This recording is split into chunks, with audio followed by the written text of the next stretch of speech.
Yeah. What's up? It's your boy JFK. We're in the building. Oh, how far? My people talk to me. Let me know what's going on. How you doing? Here we are. It just got real. It got real.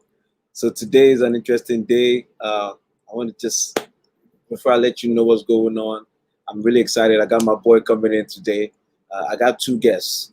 I got I got my man Femi. Femi speaks. Comedian Femi Obama. My man is coming through, and I also got a special guest that I'm gonna let you know when that guest arrives. If you are here, drop me a line. Let me know you are here. How far? Good to see y'all. You know what I mean? Like, yo, a lot has happened. As a matter of fact, man, I'm gonna tell you something very funny because yesterday I got like more than one message. I got like three messages of people asking me, "What are you gonna do, man? This thing dropping about Trump, man. You gotta do the show." Hey, family, big up boy. How far now? How giddy? Eh? And I hope you are happy now that the president of Nigeria has indicated Vision 2050. Sure you are satisfied now. Sure you are good. You are harassing the president. Now he has come up with a vision for 2050. You know, when I don't know what age you'll be by then, but Vision 2050 Nigeria. Let's go. We got this. Vision 2050 is in the building, man. You guys are good. You have nothing to complain about anymore, right? So, I'm happy you're here. Femi, we're here. We're discussing what's going on. I know over there in Nigeria. Femi, don't start with me right now. Look, I don't have. What do you mean GMB is living on Pluto? He's got a vision for 2050. Vision 2050. What are you talking about? That's beautiful, man. We're going to make Nigeria great again. GMB going to make Nigeria great again. No, let me reverse that. GMB is going to make Nigeria great at least one time.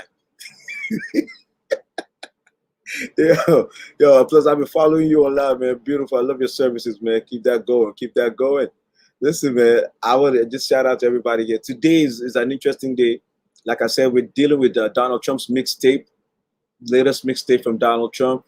He's talking about, like I put on my flyer, man, the mixtape, the mixtape is talking to you about what President Trump really thought the whole time Corona started. Now, for someone like me, let me tell you something right now. For someone like me, I'm very upset. I am very upset because we were here and people were saying rubbish. People listened to this man and went out there and started saying rubbish about Corona. This is amazing. This is amazing. So everybody who listened to this guy, this Donald Trump, this LYSOL, this injection of bleach, everyone who listened to this guy and then came online and started fighting us. Femi is a mixtape because it has some nice tracks on it, and also because we have not heard the final word. Bob Woodward recorded mad hours of tape. Look, let me get ready. Get your popcorn, get your pajamas. Bob Woodward is going to be releasing sections of the mixtape, track by track. Hey, it's come and see music. All right, I'm going to wait a bit before I play the first one. I know you guys have listened to this clip already, but I want to hold in on a few things. If you live by this man's deception, you will die by his deception. Bro, that's it. If you live by his lies will kill you. His lies will kill you. Do you realize what we're talking about? So the whole time that he was telling us he's going to go away, don't worry about it. We got to look. He's telling himself, yeah, this man will die. Bro, do you know how egregious this is? Let me get your take. If you're here, if you're here, please drop me a line. What do you think? What do you think about Donald Trump's mixtape? Femi, get online. I sent you the invite. Femi, click on the invite. Comedian Femi, click on the invite. Let's get this going. So if you're here, let me know. Femi Lade, what do you think? Because, yo, imagine this. So if we never had this man, and that's why I'm grateful. I keep saying it. I'm glad that Donald Trump is not an intelligent criminal. You see, because as a criminal, intelligence is essential for success.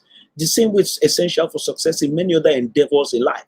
I've been a prosecutor, I've been a defense attorney, and I tell you this, criminals that are intelligent, you know them, separate from criminals that are not. Donald Trump is an unintelligent criminal, and for that I am grateful. It is the reason why we are surviving. It's because Donald Trump is not intelligent.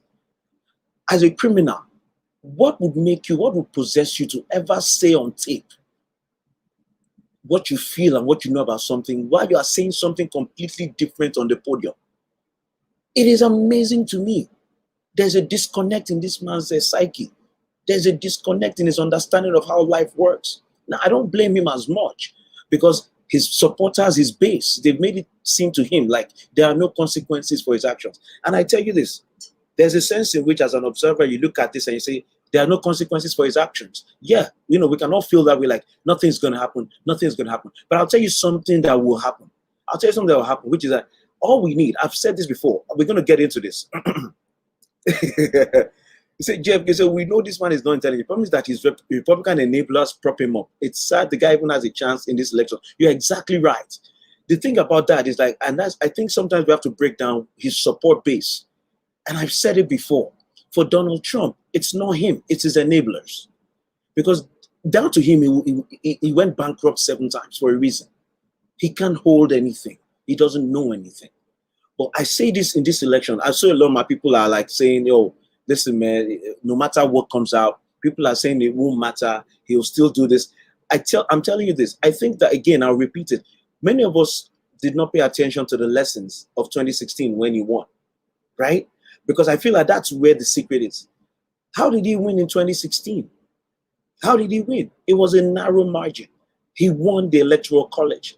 Have you asked yourself what that meant for whether or not he was popular, for whether or not his message resonated? Only the base he has, that 35 to 40% base, might be solid, but it's not enough. His base was never enough to make him president. You needed that crossover. You needed the depressed votes of some Democrats, and you needed some independents, and you needed some Republicans who may have gone either way, the Obama voters who were really Republicans. You needed those guys to also come into his tent for him to get over the hump for the Electoral College. He got them in Michigan. He got them in Florida. He got them in Ohio, Pennsylvania, Wisconsin. He got that little sliver. And so nobody should overestimate his 2016 victory to the point of now saying, oh, it doesn't matter what comes out. It matters because we are fighting on the margins for the Electoral College. He lost the popular vote. I don't think that has changed. As a matter of fact, I think he'll lose more popular vote now. That is not the issue. But on the one that matters, unfortunately, the Electoral College has made it so. On the states that matter, forget about the polling and the margins. Let's go back to 2016. He won those states by slurs. And don't forget the October surprise that happened to Hillary. So, I want to understand something. Don't look at this and say it doesn't matter. These things matter. Let me tell you right now, it matters. Now, it may not look like it matters because, and I'll tell you what the problem is. We are focusing on his supporters.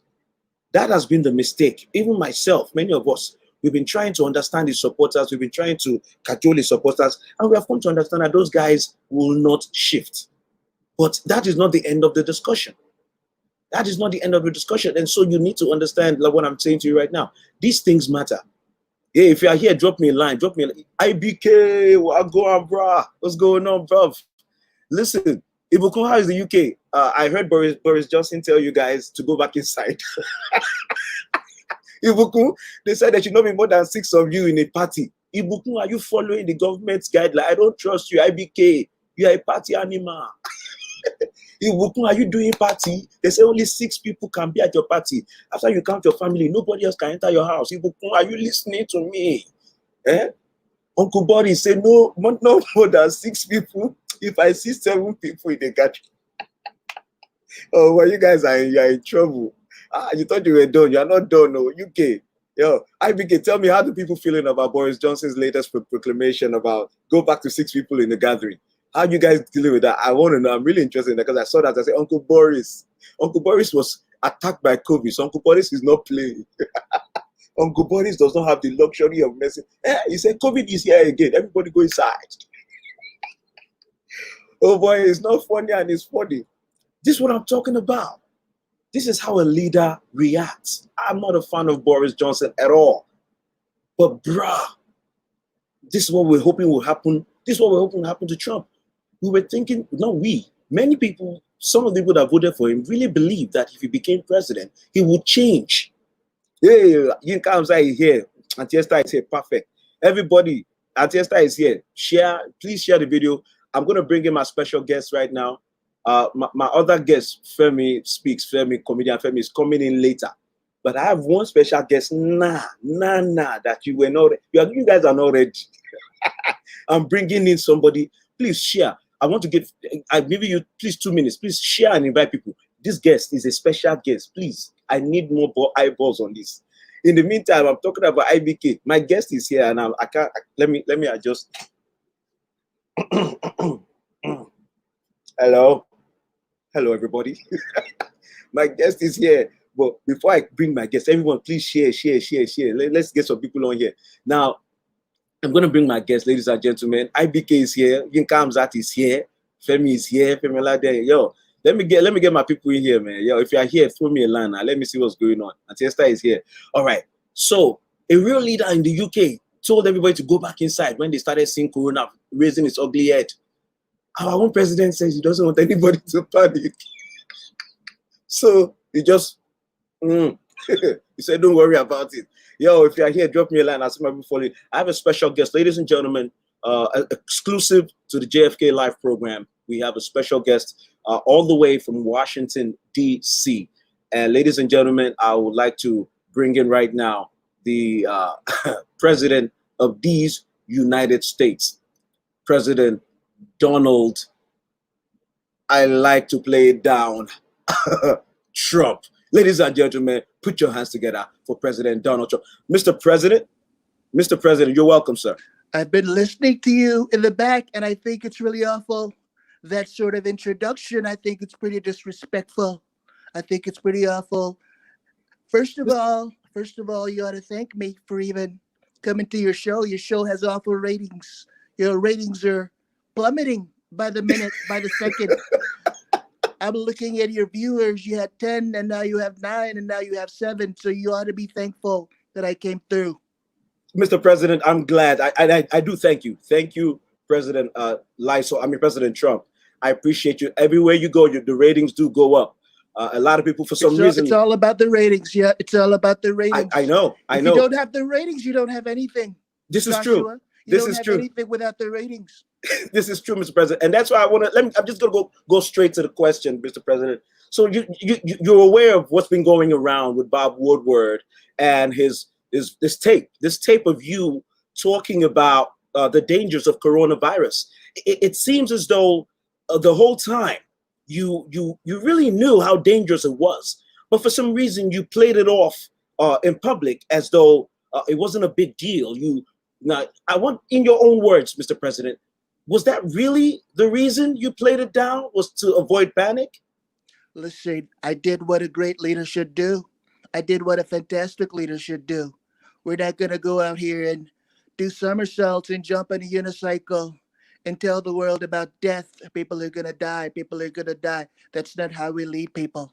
We lead people with strength, which is something that you don't have, nor Sleepy Joe Biden doesn't have, nor Obama. He stays in his bunker, in his basement all day long.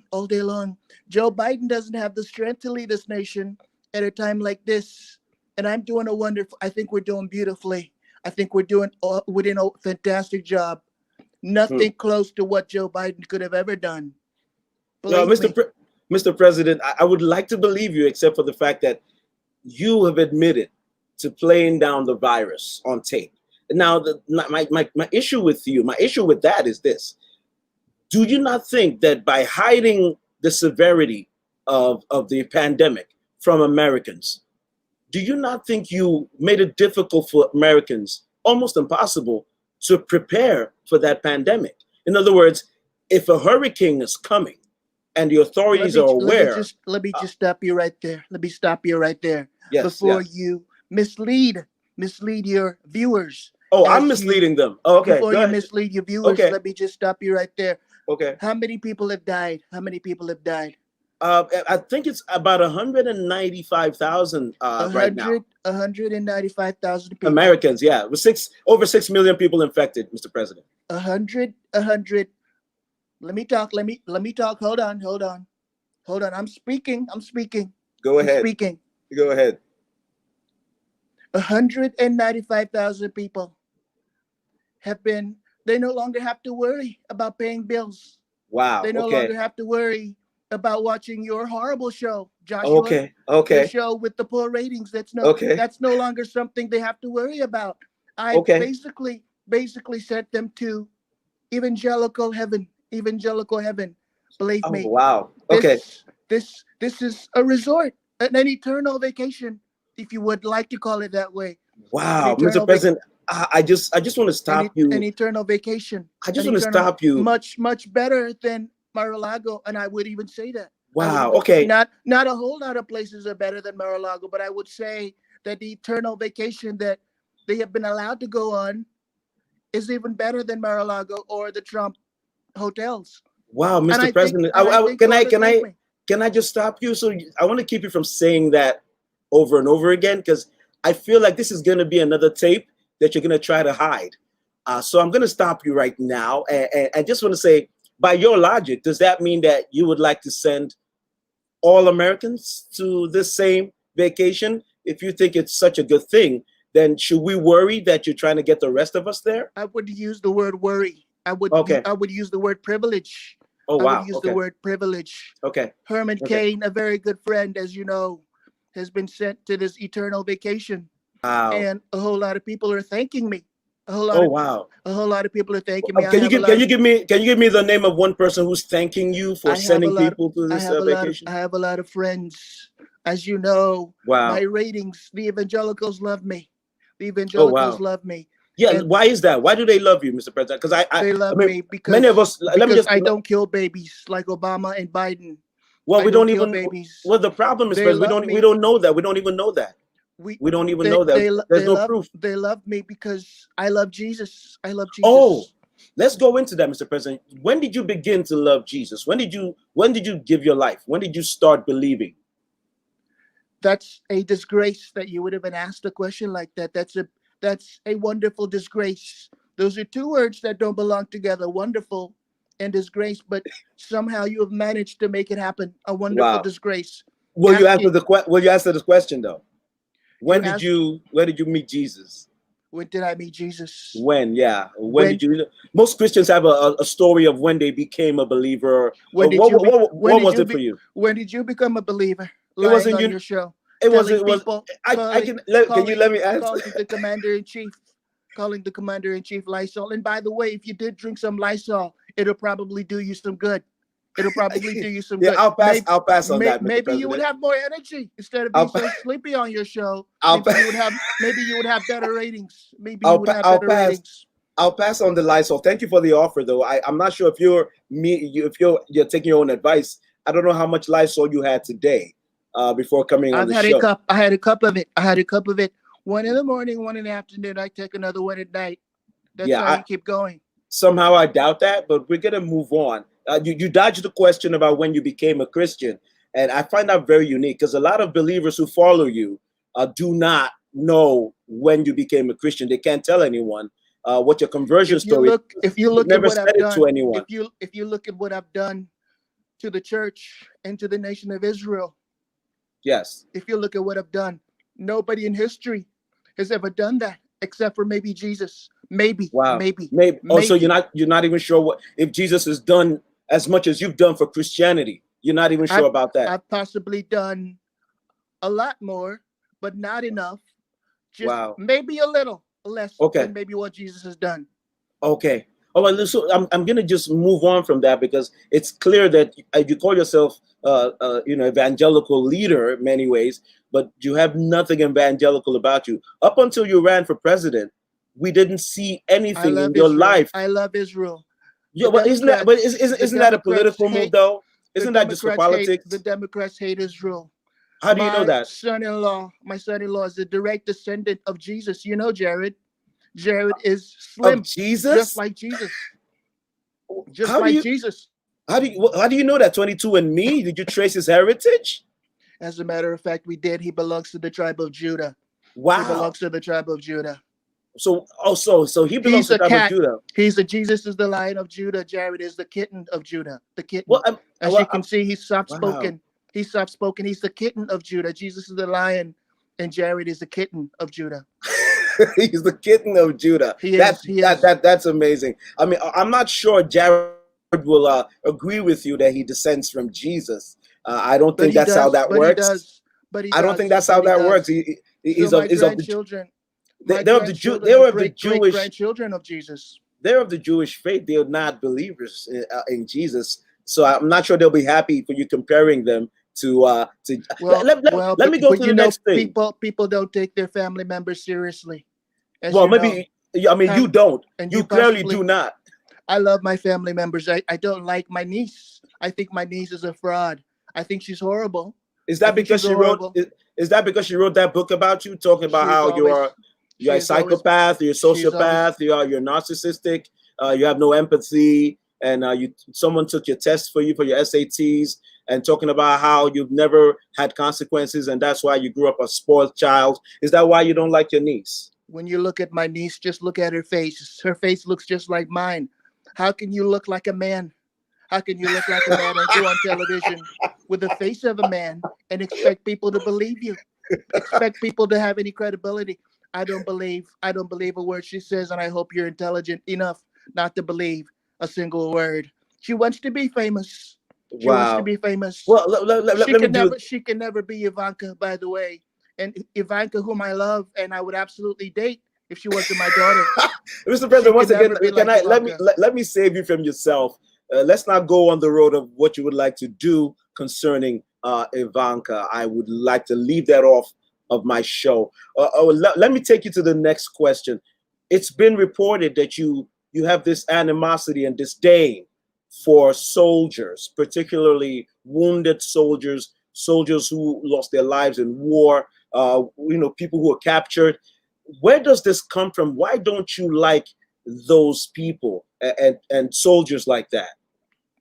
I don't like losers, JFK. I don't Oh like wow. Okay. losers. Okay. I don't like losers. If I'd been on your show previously, you would probably have broken the internet by now. You would have Oh, I broken see. the internet. Oh, I I see. don't like losers. As you can see, I know how to win. They don't know how to win. That's why they got killed. That's why they Oh got wow. captured. Wow. That's amazing. You have to know how to win. The interesting thing for me though is like you haven't always won in business. As a matter of fact, you and the bankruptcy courts seem to be very close to a point where no bank in the country would loan you money until you ran into Deutsche Bank. So have you not also failed at some things in life? Have you not been also a loser on many levels before this recent victory of yours? So why would you consider those losers people you can't deal with, but you yourself, you've lost so many times in business and in life? You are 3 times married. I would consider that a significant failure in terms of maintaining those relationships. So my question to you: can you not see how you are also a loser, and would that change your outlook on people who try and fail? I tell you, $6 billion of net worth, $6 billion, That's not verified. 3 wives, 5 children, and countless girlfriends. Wow. Countless girlfriends, including Stormy. You know Stormy very well. Yes, I do know A Stormy, very beautiful woman. And the you know one you paid Summer. $130,000 You know to. Summer Zervos. For some reason, they all come with, I don't know. They all come with seasons, names of the weather. For some reason, Yeah, storms, Stormy, summer. Summer. For some reason, they love me. They love me, and Oh my goodness. that's why I'm winning, and I'm having a wonderful season as a Oh president. wow. Mr. President, I know your time is precious. I appreciate you coming on. I have just one more question before we let you go back to whatever it is you do. One more fake question. Go ahead. You haven't heard it. Why would you call it fake, Mr. President? I would assume your background is blue, which is a symbol of the Democrats. You're wearing a blue shirt, which is a symbol of the Democrats. You ought to wear a red tie, just like I'm wearing a red tie. That'll show that you are real, that you are telling the truth, just like the people on Fox. And you should probably hurry up because I have another appearance with Oh, Tucker Carlson. I'm sure you do. I do. And you know what? Speaking of Tucker, My next question relates to the fact that on your tape with Bob Woodward, you seem to at once admit that there is systemic racism in America, and at the same time you deny you deny the fact that you have white privilege. How do you balance that out? If there's systemic racism against, for instance, African Americans, does that not mean there's an automatic there's an other side to that, which is I will tell you, it's a great privilege if you're black. If you're black, it's a great, as you could probably see, I have a lot of black traits. okay. In fact, as a matter of fact, if I was given a choice, I would have chosen to be black. First of all, I would have a huge wang. I would have a huge wang if I was black. So from that, I'm surmising you don't, and that's something you wish you had, and that explains a lot of things too. That's not very true. No, you just said if you were, you talked about wishing you had that particular gift when it comes to appendages, which suggests that you do not have it. It's just a wish of yours, and I think that just explains a lot about you. Not a lot of Caucasians do, but if you put me beside any other Caucasian and you measure it, you would find out that I'm still number one. Oh, wow! So this is something. That's why they can't resist me. They can't resist me. The women. Oh, I see. But you're losing suburban women though in the polls. Why do you think that is?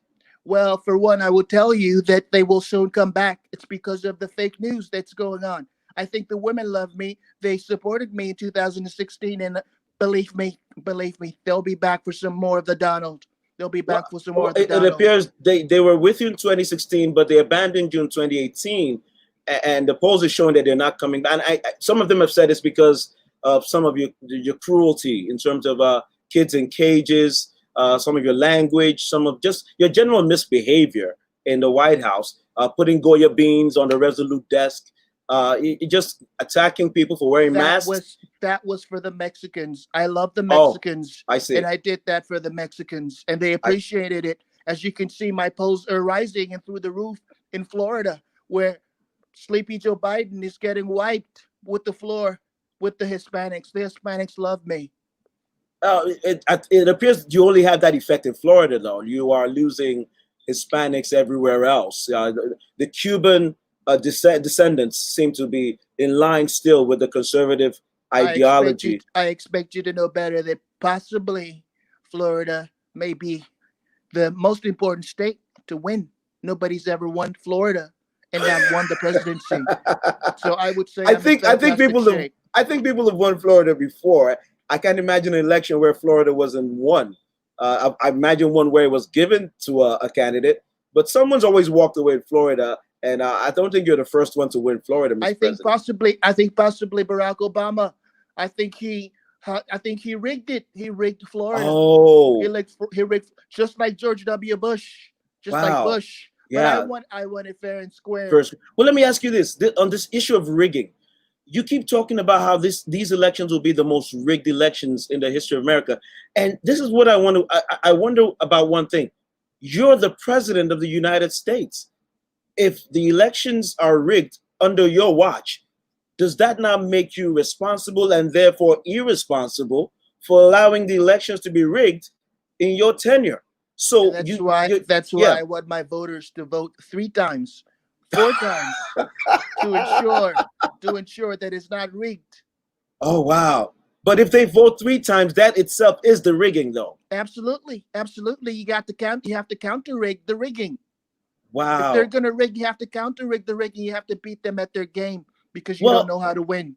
Well, Mr. President, how about just funding the post office and allowing them to do their job so you don't have to worry about counter rigging the rigging? I prefer to counter rig.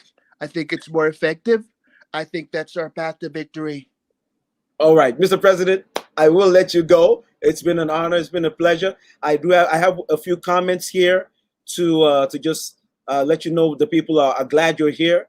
I have a sister here who just say that we should respect you. You are president.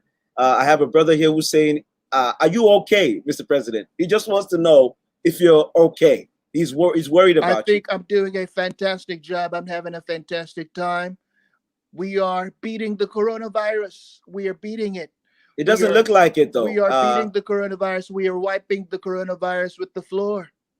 Well, it should be wiping the floor with the coronavirus, but that's beside the point. We're still having like 1,000 on average people dying every day. I'm not sure how you consider that winning, sir. I consider a winning because they are going to evangelical heaven. Do you not listening to a word that I say? Right, evangelical heaven. So that's your explanation for why we're losing so many Americans. Eternal vacation. They ought to thank me. They ought to thank me. Wow. So I'm trying to understand that now. The eternal vacation, then should we expect, then what's the point of the vaccine? It seems like you want everyone to just take this vacation. Well, not everyone. Not everyone is worthy. Not everyone is worthy. Oh, I see. I see. Because now we're going to have a problem in heaven. We're going to have a problem. We don't want too many blacks in heaven. We don't want any Black Lives Matter movements, riots going into the suburbs of heaven. So right. And Antifa. Yeah. We don't want Antifa in heaven. We're going to keep some people here and we'll deal with it. We're dealing with it. We're doing a great job at dealing with it. You're doing a great job. I want to throw in one more question. You had indicated to Laura Ingram that you were told of this plane filled with rioters and looters and Antifa wearing black T-shirts, some sort of super soldiers. Where are those people now, these super soldiers? We're working on a set of super soldiers. Chadwick Boseman was one of them. Unfortunately, he's no longer with us. Right, he was a great guy. We're working with Captain America. We're working with Thor. Super soldiers. Oh wow, okay. So now you're talking about superheroes and comics, but I thought you really saw some Antifa protesters on a plane and looters. I wanted to ask you, do you really believe that? Do you really believe that we're building an army to fight against them? Well, let me ask you this: do you really believe that people who want to loot are buying plane tickets to fly to cities so they can loot? How are they getting back with the loot? That's for you to ask them. That's for you to ask them. You have to ask them when you bring them on your fake show. Ask them these fake questions and see what they say. Mr. President, I'm glad you honored my invitation, even though it's a fake show. I mean, I wouldn't say you're a fake president. I wouldn't say that. Some of your fans are in the house. But you're thinking it, and I think that's disrespectful. Mr. President, I never said I was thinking it. Just like you with Bob Woodward, you said you like to play it down, but you came out and told everybody you got it under control. And then you told Bob Woodward it's deadly, it's deadlier than the flu, and you came out and told everybody it's just like the flu. So I don't think I'm doing what you're doing. It's just like the flu, because when it goes away, what are you gonna say? We're gonna say, oh, it flew away. That's what we're gonna say. That's why it's just like the flu. Mr. President, I've got to say I appreciate your time, and hopefully you come back and see us again very soon. I know that you're working hard to make sure the vaccine comes out on the morning of November 3rd to boost your ratings and to boost your polls. We'll see if that's something you can get done. I know you have your team around you. William Barr is going to court to defend you from all the allegations against you for sexual assault you committed. And we'll see how that works out. Those are women who were privileged. They were highly privileged to be chosen by me. I choose them as partners. To choose them for the assault. I wouldn't call it that. I think they had a great time. I think they had a great time. I think they loved it. Women love the Donald. Because you're a star, they just let you do it if you're a star. That's what you don't have to ask. You just kiss them or grab them by the. Yeah, wow, Mr. President, an honor. Hopefully, we'll see you soon. Thank you for coming on our show. You're welcome. You're welcome. Mr. President is going to be leaving us right now, ladies and gentlemen. For one more time, the President of these United States, President Lysol Bunker Boy, he's been our guest all through the show today. I want to say thank you to him. Thank you, Mr. President.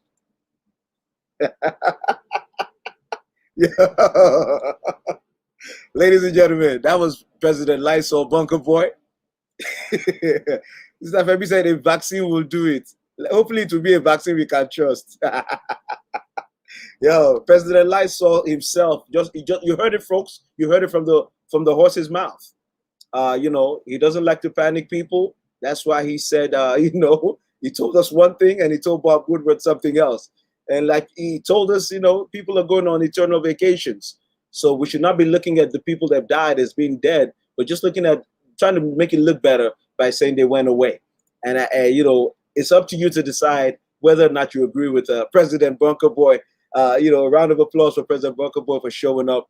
And ladies and gentlemen, it's your boy Jeff K. Now, what I want to do is, for those of you who have not heard the audio of what we're talking about I want to first of all let you know that many of us, let me speak for myself. If you go back through some of my videos, some of the things that we are now hearing about and seeing in books, on tape, some of us knew this stuff before this videos came out, or these audio tapes. We've been talking about this. The fundamental flaw in Donald Trump's persona is not a new thing. And that's why when the reporting came out that he called soldiers losers and suckers, one of the things I said was, we're not surprised about that information. The thing that's really horrible about it is that we already know he's like that. And for anyone to try to defend Donald Trump is like, you're just not being honest right now. You're not being honest. That's it. This is a test of whether or not you can be real. And I try to make the distinction, and I say this: you can support Donald Trump, but be honest about it. He said those things, and you know it, because the way he talks and the pattern of his speech and the way he has expressed himself all through the years makes it easy to understand that he said that about soldiers, that he said that about people who have died in war. He said that about people who have been maimed in war, that he said he didn't want to see wounded soldiers on the parade ground. That's the kind of person he is. It's not, the thing that upsets me is people want to pretend like they don't know what they know about him. What do you know about Donald Trump? He started by owning beauty pageants. Do you understand what I'm saying? He loves to display beautiful women. That's his whole thing. He spent his time on Howard Stern, bragging to Howard Stern how much access he has to beautiful women from his show. He's changed wives, twice. And each time it seems to like, he's looking for a wife that looks a certain way. So what are we talking about? So when he says he doesn't want to see wounded soldiers at the parade, that's not a good look. I don't need any audio tape for that. That's how he lives. If you watch The Apprentice, even on The Apprentice, he's obsessed with production, set production. He is obsessed with his whole RNC, the convention at the White House, fireworks. He's upset with aesthetics. He loves that. So of course he doesn't want wounded soldiers on his parade ground, because he wants to paint a picture. He wants to paint a picture to make it look everything's perfect. He never wants to say that there's a problem with him or with anything he's doing. That's what's killing us in America. Because in February, when he was talking to Bob Woodward, and he was telling Bob Woodward, let me tell you, my Nigerian people understand this. It's like somebody coming on TV and saying, my people, it is well. Everything is under control. No cause for alarm. We are doing good. Nobody is dying. He was doing all of that. And then he went back into his closet, talked to Bob Woodward, and he was like, oh boy, they are going to die. That's what he did. He went back and he said, this thing is going to kill people. Try. I know if you tell them, I could just tell them everything they nice. When they die, they go no say something they, but nobody me go tell them. That's what he did. That's what he did. He went there and he started telling people, yo, I'm the one, I'm taking care of it. And then he's confessing to Bob Woodward like, oh boy, this thing is airborne. Do you understand what I'm telling you? He's out there telling us that we don't need masks, but he's on tape telling Woodward it's airborne, it's aerosolized. Do you understand now that he does not care about people? That's the fundamental part of all of this. That's the lesson to take. People ask, oh, the tapes are coming out, it doesn't mean anything. Apart from the fact that he's a liar and a deceiver, the underlying thing I want us to keep in mind is that he does not care about human lives. He never has. He only cares about himself. People say he cares for himself and his family. No, he cares about himself, period. The care you see him having for his family is to the extent that it favors him. Those kids, Ivanka, Eric, Don Jr., all of them are dispensable. Maybe Ivanka, it'll be difficult for him to get rid of Ivanka because he wants to date her. But for all the other kids, he's trying to get rid of them. If you're here, please drop me a line. Drop me a line. Yeah, you got, yes. So Bunker Boy came and said what's up to everybody. So that was fun. That was fun. BCOI says, I think the day he was rushed to the hospital, he had a COVID scare. Bro, those are the kind of things that I'm waiting for for like whistleblowers to come out and tell us. There's a lot going on that people are not saying, but they're beginning to come out.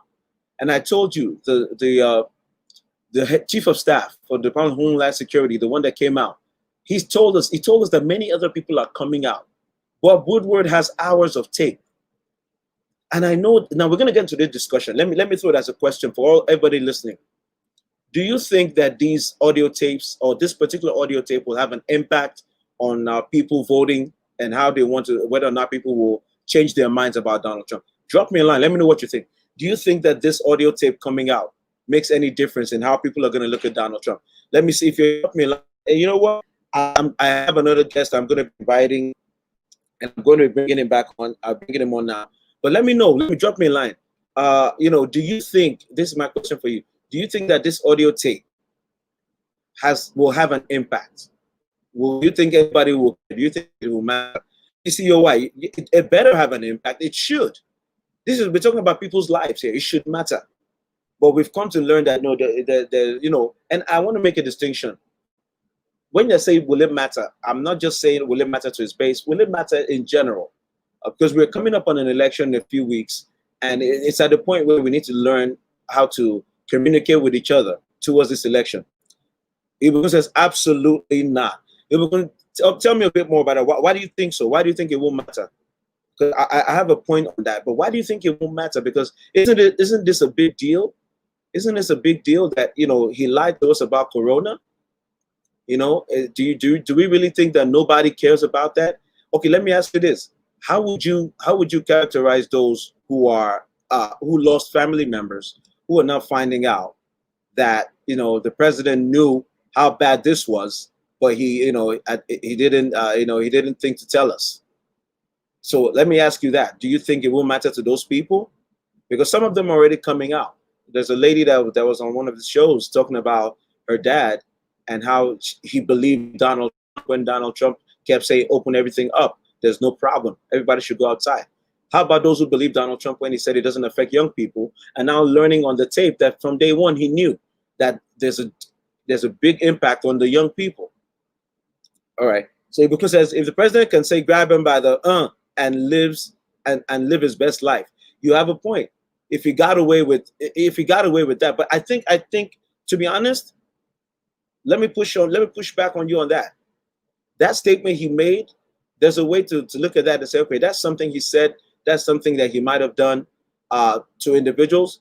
But if you move it forward to what we're talking about right now, it's like he knew that coronavirus was gonna take lives, and he hid that, and he lied about that, and people are now dead. The death toll from this particular activity or inaction, I think, is something that should move the needle a bit, because it's one thing to defend him for stuff he said, he said this and said that, but what else can you talk about when you talk about people dead? Ladies and gentlemen, I'm gonna bring my boy back in here. A special guest is gonna come in here to join me on this cast. He had a wonderful show about this yesterday, and I'm gonna talk about what you said as soon as you got it. Please help me share the video, ladies and gentlemen. Share this video. Let get some people on there. IBK, how far now? I see you. Yeah, you said my valid personal opinion. You're exactly right. There's a reason to believe what you're saying, that most people, there's so much that he has done that he's gotten away with, that it makes you wonder, why would anybody care now? And again, all I can say is it might just have an impact just based on the fact that this life and death aspect of it might be the one thing that makes people go, that's not cool. That's not all right. For you to literally know that a train is coming, a hurricane is coming, and you're telling everyone, don't worry, don't panic, nothing's happening. And then the train comes and the hurricane comes and people lose their lives. And I think it might be an issue for him. I really think it might be an issue for him. Now, I'm going to go into what I think might be the difference between whether or not it has an impact. And you can go with me on this. But right now, I'm going to bring my brother in here. Femi Speaks. Yeah. Yeah. President told us people who died on vacation. Imagine. The thing about this, it might be satire. The truth, that's the kind of stuff he'd be saying, though. That's what makes this so annoying. That's the kind of stuff he be saying. And people will go ahead and, yeah, he's right. Yeah, yeah. It is like a vacation. It's amazing. Let me bring my boy in here. Family, what's going on, bro? JFK. Yo, listen, first of all, you missed a great interview. I just had the president on. He was amazing. Oh, wow. He explained himself a little bit. He told us, what he was thinking about, how people who are dying are really not dead. And, he had a different description for it, like they're going on some kind of vacation. That's what he called it. So I'm not sure if families will agree with him. Yeah. Do you think he might want to go on that same vacation himself? I know he does it. I know he does it because I know I know that he's got plans to be president for life. So I know he never go nowhere soon. I know he's trying to rig this election, make sure nobody can take him out. It's gonna be a third term. Yo, but let me tell you this, man. Let me put this on you, man. What is the most disturbing? I'm assuming that you're disturbed by these revelations and the audio tape, bro. What do you think is the most disturbing part, or what's the most disturbing part for you? Because I caught your show with Linda, with Sister Linda the other day, and it was like, as a matter of fact, let me tell everybody. So when the news broke about the audio tape, my brother Femi was on my messenger talking about, bro, where are you? You got to get on live. We got to talk about this now. And I wasn't able to get on immediately because I was out on an errand, and I saw his message. I'm like, I know, bro, I know I should be on, but I'm not set up. But he was like, this thing is hot right now. We need to talk. This man just dropped a CD. When Nice said, Ugbono Feli, this is what he was talking about. It was because that tape, the thing about it is like, all these scandals break and all these books are written, and it looks as if, they're making stuff up against Donald Trump. Like everyone thinks, they're lying on him again. They're lying on him again. Even the Senator Kennedy, he didn't know there was a tape. So here's he was lying. What do you think about it? Here's the thing. Let's talk about what people refer to as fake news. Okay. Yes. They didn't put the words in his mouth. Wow. Everything that CNN plays us. Yeah. NBC, ABC, everything that they play, it's just straight up videos. Wow. Things that he said. Yeah. In fact, you don't need to go far. Just go to his Twitter feed and you will see all the foolishness. So I don't see why they're putting it on the messenger. All they're doing is just, in fact, you don't even need to report. Like, you don't need to put your own spin on it, or just play the tape. Where's my remote? Where's my remote? No, fam, don't worry. I got the tape. I got the tape. Do? Yeah. I'm putting it on. I'm gonna put it on right now. Okay. I just want to get this comment in. Ibukun Ikotu says, "Oh, the tape is doctored. Antifa is the voice you are hearing, not Donald Trump." I know she's being sarcastic, but that's exactly what these cats be saying. Well, let me do this, gentlemen. I'm gonna play this tape now, and y'all let me know if audio is good on that. But I'm gonna play this tape right now, and let me set this up. Ladies and gentlemen, let's get this tape going of DJT mixtape track 1. I like to play it down. Let me. Hopefully, you can hear this. Well, I'm turning on tape recorder with your permission. That's okay. I don't mind. Sorry we missed the opportunity to talk for the book. Well, I just spoke with Kellyanne, and she asked me if I got a call. I never got a call. I never got a message. Who did you ask about speaking to me? Well, about 6 people. Well, they don't tell me. Senator, I talked to Kellyanne about it 2.5 months ago. She came for lunch. Oh, well, it's too bad. Of course, you and I had a conversation, a couple of years ago, and so that I think got you there a little bit. And we had a conversation. So let me tell you something. Let me tell you. So that was the first Bob Woodward conversation. It turns out Bob Woodward has been recording this guy for years, and he has some additional tapes. Now, the one that has the latest comment, the reason why I play that is this. The White House didn't know that dude was talking to Bob Woodward on the low for months. Do you believe this? They didn't know. Are you still with me? I'm here. So here's the thing. Here's the thing. So I'm going to be magical, but they didn't know. Apparently, he was calling this dude at night to talk to him and get him taped. Do you understand why he would do this? Why he would put himself on tape? He's the one reaching out to this guy in the middle of the night. I need to talk to you. Why do you think he would do that? This thing is very baffling. It's like, you know, say when he said person put juju for mouth. It's like this guy has wrote a book about you before. Yeah. He's messed you up before. And then you take another interview. We need to investigate Bob Woodard. This Bob Woodard might actually be one. He might he might be a Babalawo, man. Dude, have you seen excerpts from his book? He got to talk to everybody. And they're chatting. They're all spilling tea. I don't know what kind of juju he used. Even Mattis, General Mattis is out here talking to him and confessing. Oh boy. He even told him about the nuclear weapon. Go ahead. I'll tell you what concerns me the most is, well, first of all, we know that Trump is only in it for Trump. If it's not beneficial to Trump, it doesn't matter to Trump. You can already tell with the way that he treats everybody. There's a circle. It's like a what do you call that thing that you enter a public building? It's not carousel, but that kind of what do you call that? That revolving door. Yeah, the revolving door. I said a door that revolves. I couldn't remember the name. The revolving door. Yes. Yeah. So, you know, like you come in, he praises you, and then basically he stabs you in the back and then kicks you out. It's a cycle. Nobody has entered that circle and stayed in that circle. So that's the way that he operates. But yeah, it's let me just get a quick comment. We're talking about 195,000 people. Got it. You know what I'm saying? Yeah. And these are the people that you represent. And I live in the South, Joshua. I live in the South. Of course. So I am in the mix of it. I go out every day and I talk to diehard Trump supporters. Wow. And he can do no wrong in the eyes of these people. They are out here right now defending this BS.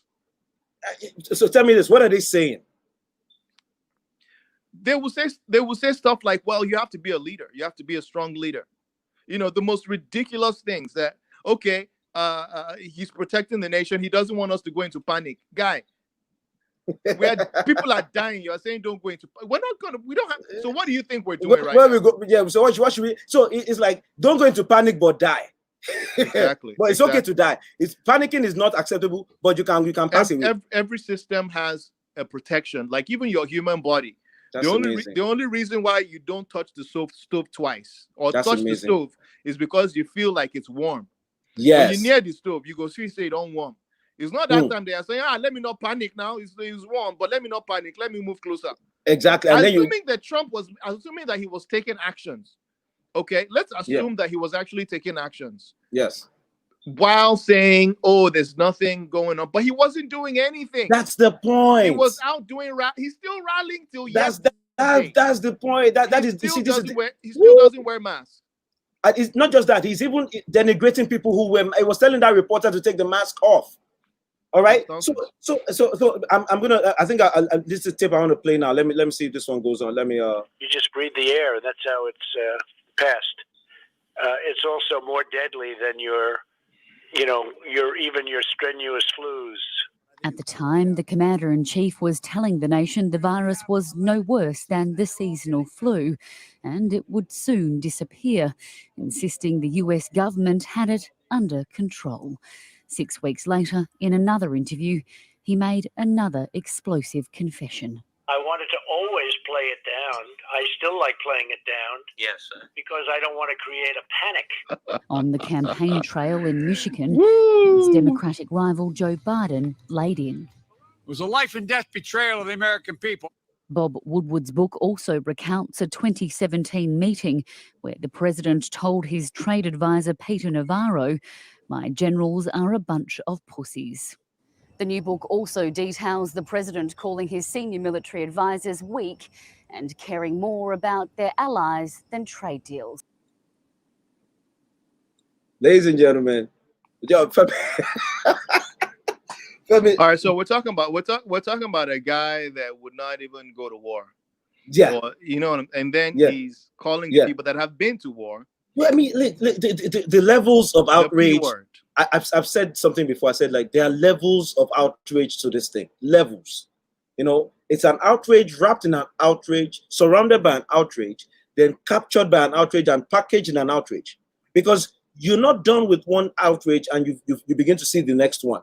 The nerve of this guy, a draft dodger, somebody who deferred his own enlistment. His father paid a doctor to write a note for him. And he's still doing it till this day. Doctors are still writing fake notes for him. So let me ask you this: what has actually Donald Trump done that was real? They wrote SATs for him. They wrote his book. They wrote his book for him. They wrote his book. There's nothing. Nothing he has done on his own. Even the slogan "Make America Great Again," that's Reagan. Yeah, he couldn't even come up with his own damn slogan. And you know what the thing about this dude is that he will take credit for the moon, right? No, listen. Let me tell you something. I had a career in sales for like almost a good 8-10 years. Yeah. The one thing about a salesperson is you, as a comedian, we're still really selling ourselves, to be honest. Yeah. And so there's something about you just have to prop yourself up. You have to prop yourself up. You have to prop yourself up. Yeah. But one thing is your integrity at the very end. Yes. It matters. It matters. And I said this on my last show. I said it's not just the fact that he exaggerates his abilities. And I said many of us, when we put our resumes, you try to put yourself in the best light, right? So you embellish. You tell them you can do Excel. You tell them you know how to do this and that. You tell them you work nights and weekends. Yeah, whatever they need. But what I'm saying is, when you get the job and now they push what the smart money is that you go and learn Excel in your free time.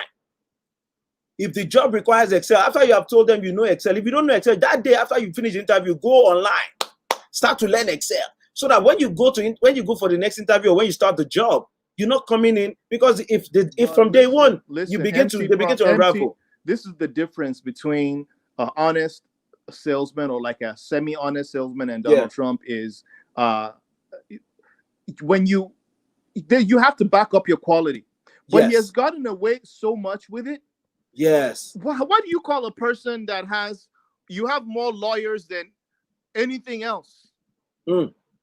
Because you already know that you are stepping into territory. You know that your ways are not clean. Yeah, I mean, you got a bunch of lawyers. You got a lawyer that's not a lawyer. You got a lawyer that's not a lawyer. He's really a fixer. And then you are so much in trouble right now. Your lawyers even have lawyers. Have lawyers. I've said this before. The depth of the corruption, bro. There's nobody in this man's administration that's coming out clean. You don't come out, whatever integrity you take into the Trump administration, you're not bringing it out with you. No. By the time you come out, you're stained, you're dirty, and that's the challenge I put to all his supporters. Like, they say all this stuff. Like, as all my friends that are supporters, I ask them the same question: do you know Trump more than those who work for him? I'm even surprised that you say that your friends that are Trump supporters. I saw your back and forth with Linda. I'm no longer friends with no Trump supporter at this point. If you are supporting a guy that is okay with lying to the public, all Trump had to tell us was wear your mask. That's all he had to tell us. We don't argue with science, Joshua. We argue with that. You're a lawyer. Yeah. You can have the same. You can use the same law, the same constitution, and interpret it in several ways. Definitely. You can have two different business plans, and it can take you to the same place. But we never argue with science and math. Yeah, let me use his phrase. It is what it is. It is what it is. Let me tell you something. One of the reasons I started the FB Lives was my frustration with this new mindset of arguing with things that they taught us primary school, secondary school, that we took, that we understood, with which we have lived our lives. Don't take WAEC, read for JAM. WAEC and GC. Now, you're telling me the whole world is now upside down. But you remember that they taught us botanical names. Eragotis tenella. That was for love grass. I will never forget. I think I gave a girl love grass one time. Eragotis tenella. When we did the botanical book, where we put the leaves inside the page of the book and you sellotape it for class. And said, this is love grass. I say, if I present it to a lady, she'll be feeling me. It did not work out for me. Well, but I'm happy that you didn't do that to your wife. Because she wouldn't have had it. No, And you're blessed with a very beautiful family. I'm glad that you had wised up before you met her. As God will have it, we went to the same school. So okay, she saw me in the middle of my nonsense. Oh, so that woman really loves you then. I mean, it took a while for her to get there. It took a while. I would imagine. She did not get there. What? She did. Spiral. No, Eragotis tenella, love grass. Google it. Yeah. So like Oriza Sativa was for eyes. I can't forget because of how I never forget Agrico. So this is still a boy for your head like water. Guy, because you know when they beat some things into you, you don't forget them because they are embedded. When you use cane to transfer knowledge, it stays transferred. You know, but that's my point. Everything we learn about biology, even the virus, bros. I'm not a scientist, I'm not a doctor, I'm not an epidemiologist, but I can logic it out. I can reason it out that you have a virus that is unknown, is behaving differently from its cousin. It means that you must handle it different from its cousin. It means that virus is not bastard. You know, resemble his family member. This particular virus has a PhD in virology. You must respect what the virus is saying. And this idea that people started with the hoaxes, and it's a hoax, I'm like, oh boy, people are dying. The doctors are dealing with influxes in the hospital. Nurses are crying on YouTube, talking about, I can't deal with it. And you are in your father's basement, saying it's a hoax. It's not your fault. That's the dumbest, I didn't know that humanity could be this self-destructive. That's what it's come out. That's what has come out. Because even this Labor Day, we still see beaches are filled. Oh boy. Sometimes, actually, let's forget about Trump for a second. Let's talk to people. Yes. Let's talk to people. Yes. Let's talk to people. If Trump said, put your hand inside the fire, are you too dumb enough to do it? Oh boy, they'll do it too. I'm not even going to bring. Then they're stupid. And then it truly is a cult, like people say it is a cult. It is. So that's where we are. Let's leave Trump for a second. Yeah. My baby is crying downstairs. I'm going to go in like 2 minutes, but let me say this. Let me say this. Yeah. You are responsible for your own life. Yeah. Listen, we can have disagreements on politics. Yes. But not on your own health. You have this is not Super Mario Bros. where you have 5 lives. You have only 1 life, and you take care of that life. That's the way it's supposed to be. Take care of your family. Don't go out with bare noses. That's the way it's supposed to be. There's a freaking virus out here, bro. I saw your videos. I saw your Femi speaks about even wearing masks properly, and I took notes because the reality is, because here's the point: you don't have a second chance with this thing. No. And YouTube is filled with videos of people who believed Donald Trump and believed the conspiracy theories, and we're out here pulling masks from people's faces to prove their point. Who now were repentant, but it was too late. One of the most heartbreaking videos is one I watched of a guy. He recorded himself calling it a hoax. He recorded himself going to a rally against, and then he recorded himself on a hospital bed, and he didn't make it. His wife also got to the hospital bed. She made it, but he didn't. The lady that was on, I think it was the Rachel Maddow show. She was talking about her father, who believed Donald Trump and went out with his buddies to a bar to just go drink and have fun. And like 2 weeks later, he was on COVID and he didn't make it. Hey, and Josh, it's like, I'm definitely going to let you go. No. Before I go, so like when we first started, I don't think I was able to share it on my page. I think it's on my page now. So if you want to bring the president back. Let's do a quick banner and then we'll, do that. Let me let you go so you can bring I'll call the president because he doesn't want to be on set when you are on set. He has seen some of your posts and he understands that you are a never Trumper. I see. I can respect that. All right. So we're gonna go do some stuff. All right. So I'll join him like a minute from Perfect. Now. Perfect. All right, ladies and gentlemen. So let me engage you. I see my people coming. It's a scandal in real life, man. He's a walking scandal. This dude is walking. Tunde Omoshebi, what's going on, bro? How's the UK? I've been asking Ibukun to tell me what's going on. They said only 6 of you can be in a place at once. Tunde, they are messing with your party life. What's going on? Yeah, man. So Gory D, good to see you, bro. He says, the worst are the Nigerians who are going around because, bro, that is one of my biggest problems. What is up with us in Nigeria? Why are Nigerians at the forefront of conspiracy theories? What is the benefit to us? the thing that upsets me is that we know we have issues in Nigeria. We have problems to face. Why are we, why are we the ones jumping on every conspiracy theory? It's like with social media now, we've forgotten all the things we used to know. We used to know that you verify things before you put them out. You have people who are going around swallowing things, drinking things for a disease that they don't understand and creating more problems on their system. As I'm talking to you now, I'm only praying to God to just keep me and my family and my people and you guys safe. There's a lot going on that is not following logic. These things are not following normal rules. The number of people we've lost this year, you know, you can read the numbers, and that's the thing. People, you can read the numbers, 185,000, 190,000, and it looks like a foreign number. But I'm telling you right now, those are human beings. That 185, that 190,000 American, that's just in America, because we know we have death tolls all over the world. These are human beings. And even Nigeria, I've said it before, I'm thanking God that Nigeria's death toll is low. Even though I know it's underreported, I know there's a lot going on, they're not telling us, but I still believe that it's not high enough. Because there are some death tolls that if it gets to a certain level, you can't hide it. And that's what God is keeping us from, that particular story. That's why I'm grateful. And my theory for Nigeria, I've said it before, is that I think that there's, you know, they're looking for antibodies. I've said it because of, I don't know about the rest of Africa, but I know as a Nigerian, growing up in Nigeria, that the number of diseases that attacked us as children, malaria, typhoid, diphtheria, dysentery. Now, the Nigerian system, the Nigerian body has been through war when it comes to disease. So if you survive any of those, your antibodies are like this. Nigerian antibodies, they have muscle. So I can imagine corona entering a Nigerian body, because when people reported having symptoms, they couldn't smell, they couldn't taste, they were having headaches, it's COVID. Something that didn't happen to you yesterday or last year, it's COVID, it's going around. But Nigerians will tell you that's not it, but we know it's COVID. But many people had that COVID and they were able to survive it. And I think part of that is that they got sick, they shivered, they beat, they used their fencing, they used their ginger, whatever, and they came out. The antibodies, I feel like, have been to battle with malaria. They know how to handle fever.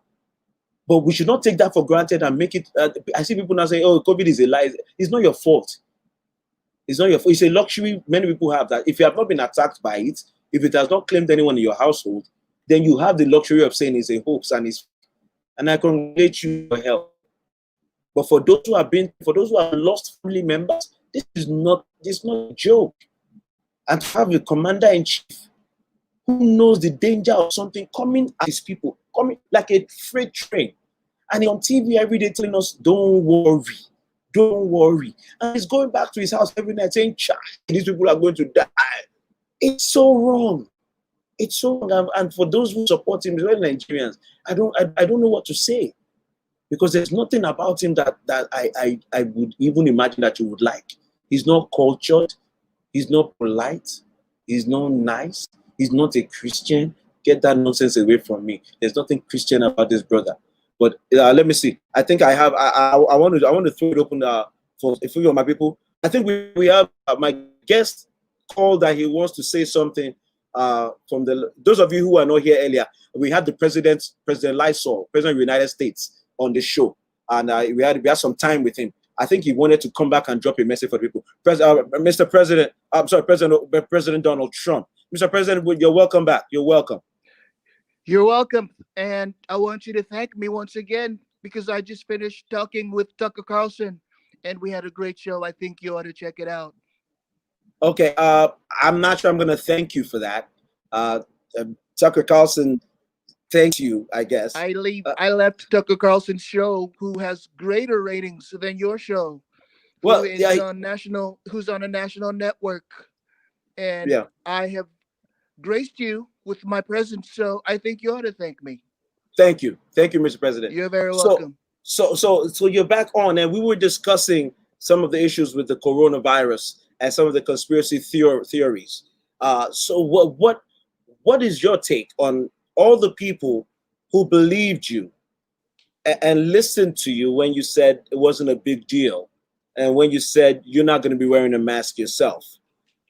What is your take on all those people now listening to a tape of you telling Bob Woodward that, oh my goodness, this is 5 times worse than the flu, it's deadly, it's affecting young people? What would you say to those people? I think I have very brilliant, very. Thank you, Yinka Hamzat. Thank you. I say first of all, that we are doing a fantastic job. We're doing much, much better than a person like Sleepy Joe would have done. Sleepy Joe would have still been in the basement. He would be really just sleeping, just sleeping. But we're out here. We've created vaccines. We created hydroxychloroquine, and as you know, we created Lysol. We created so many therapeutic options that are already out here. We're doing a great job. Well, Mr. President, I'm glad you raised the vaccines. Many people are worried that you are pushing the vaccine timeline to coincide with the election just so you can boost your election prospects. How are people supposed to trust the vaccine when it comes out if you're already telling everyone that there's going to be a surprise, on a very special day? Shouldn't science determine when the vaccine is ready? We already saw AstraZeneca pausing their study because of an adverse effect that they think one of the subjects is experiencing. They're trying to figure out if their vaccine is causing people to be sick. Shouldn't you be more cautious talking about vaccines, Mr. President? I think if you were a Christian, you would understand. You would understand that when you put something out, when you put a thing out around the month of November, it's really commemorating the birth of Jesus. And Wow, it's such okay. a wonderful thing to have something rolled out around the holidays, around Christmas. We don't even call it holidays. The Democrats call it holidays because they don't want to say Christmas. They're afraid of the word Jesus. They're afraid of the name of Jesus. And I'm not afraid of the name of Jesus. Jesus is a very good friend of mine. Oh wow, Mr. President, I've never heard you talk about him before you ran for president, but I have to take your word for it. I just want to point out that a lot of Democrats are Christians too. As a matter of fact, Joe Biden has been baby killing Christians. Baby killing Christians. Well, you tell me if those are Christians. Well, here's my issue. Have you ever would Jesus kill a baby? Would Jesus kill a baby? I don't see any evidence of Joe Biden ever killing a baby. I don't think Jesus would kill a baby. I don't think Joe Biden's killed a baby. I think Joe Biden and Hillary, I think they have dinners every now and then, and they eat baby parts. How do you have video of this? They have baby organs. They harvest baby organs and they eat them. So despicable. So despicable. Do you have a video of this allegation? They rip a baby out of a mother's womb from 8 months, an 8-month-old pregnancy, and they rip them out. This is what Joe Biden does? He goes to the hospital and rips them out? Joe Biden, Hillary, and Kamala, they all do that. So many people have said that. A lot of people are saying it, so it's got to be true. So many people are saying it. Well, a lot of people are also saying that you're not okay, but I don't think that's necessarily true. I mean, so a lot of people saying something. Only the people of fake news, and the people who listen to fake news, and the people who peddle fake news and are hosts of fake news shows just like yourself. Only those people. Those people, believe me. But you realize that the latest corroboration of the story of you disdaining and speaking horribly about soldiers was corroborated on Fox News, one of your favorite TV stations.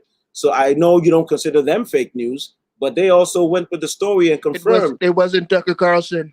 It wasn't Sean Hannity, and they're not the only ones, though. And it sure as heck was not Judge Janine. Those are the people that are holding the TV station. If not for those three, Fox News would have gone under.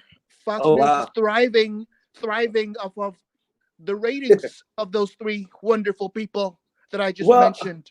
Well, you do realize that for those three people you mentioned. Thank you, Yinka Hamzat. I held the Bible. I don't hold it in my heart, but I hold it in my hand. Believe me.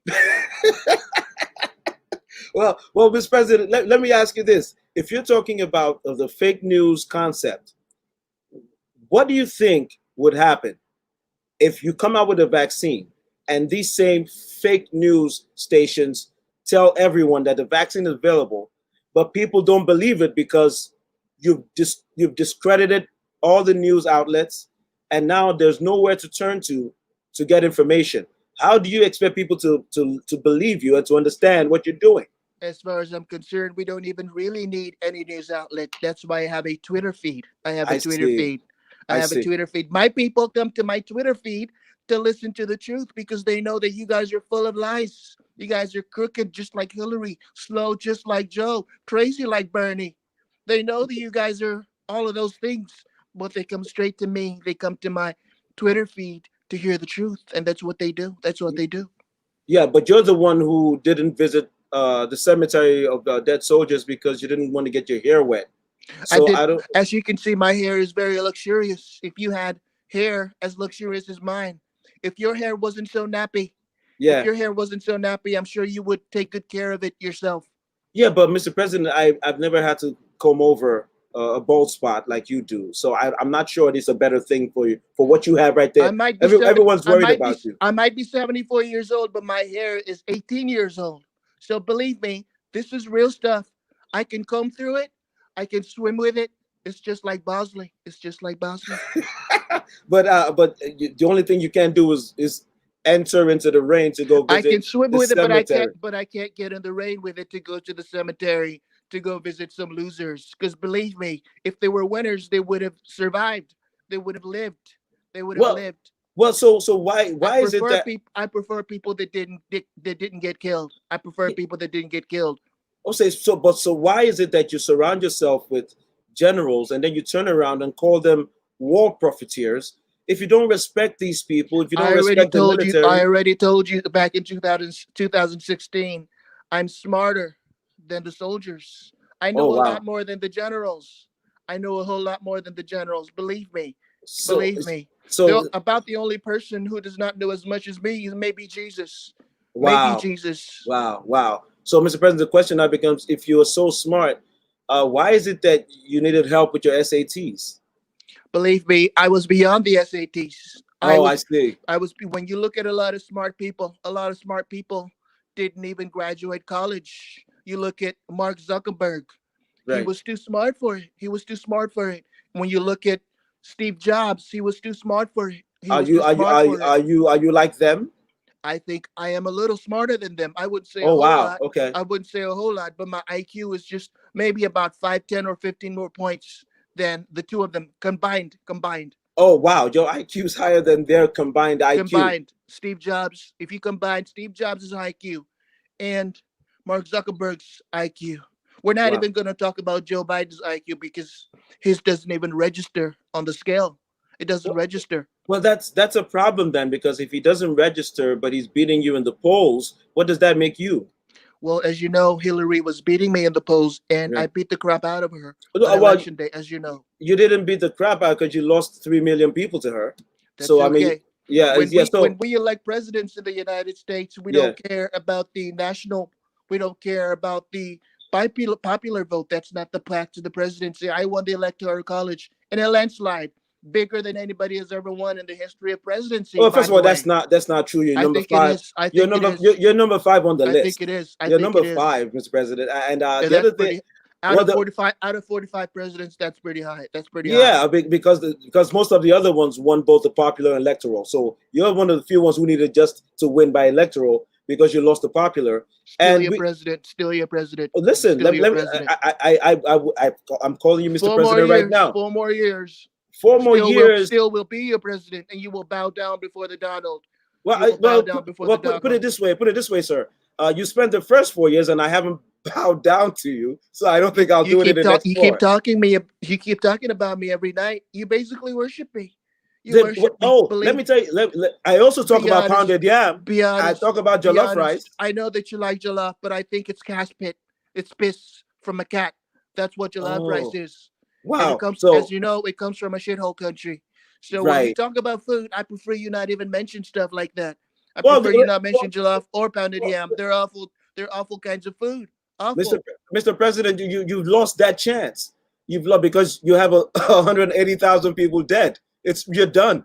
Your I economy is have in a the hundred. toilet. You're done. I have You're a third world 180,000 country now. people. You A now lead a hundred. third world country. A Nigeria's hundred. doing better than you when it comes to COVID. 180,000 people that I sent to heaven. I sent them to heaven. Well, you didn't ask them, but you didn't ask them. What better place to be than to be in the presence of the Lord? Well, people would like to have a say in that before they go.